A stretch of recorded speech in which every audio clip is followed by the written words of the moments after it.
selfish, not present enough, not doing enough for her kids. She's never there for a single pick up and drop. She's always sending her kids with the nanny. I mean, if she didn't want kids, why did she have them in the first place? That too, not one, but two. Oh my God.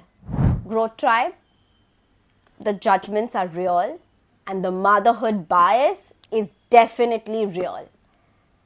I mean, we all have been in situations where every decision we've made pertaining to our professional life and our choice of motherhood has been questioned by society. And we've had to tackle these on head on.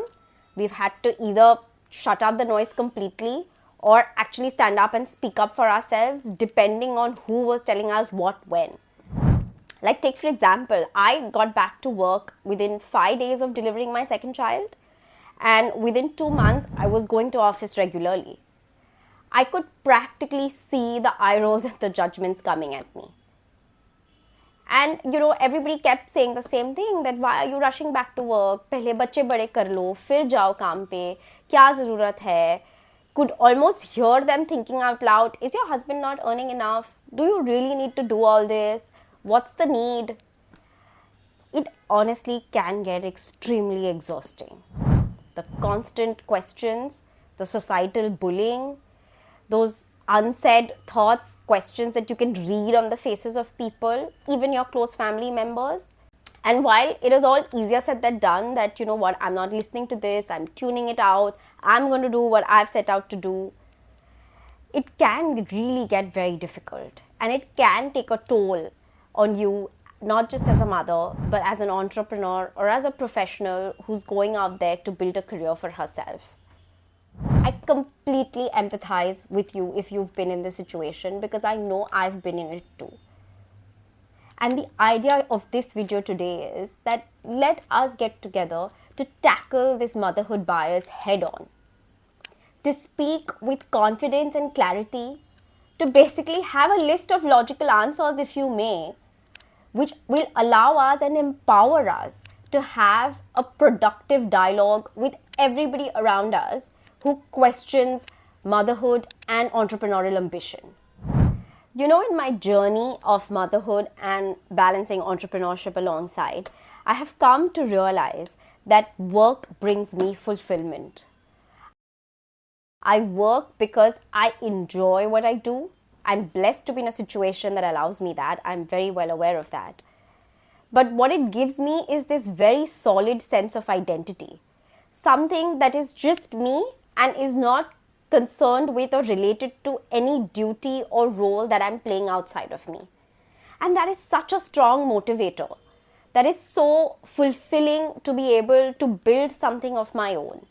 And this fulfillment could mean different things to different women, right? Like, it could be maybe you are running a business from home. It may be you are a home tutor, or you are running a few classes, or maybe you have a big office with like 100 people. Whatever it is, but if that professional role gives you a sense of fulfillment, then it's definitely worth pursuing. Also, think about it, right? Like, the presence of one role does not justify the absence of another. Like, when we get married, we don't stop being daughters.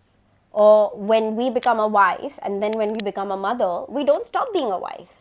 So we can, if we are constantly in our life playing multiple roles and fulfilling multiple duties, a duty to self where we are pursuing our professional ambitions is equally important, right?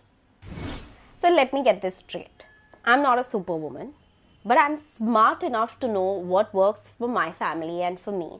And I'm sure that goes for majority of the women out there. Not so much for society though. Because while society was very comfortable with educating us, when they realized that education is what gave us confidence, they got a bit too uncomfortable.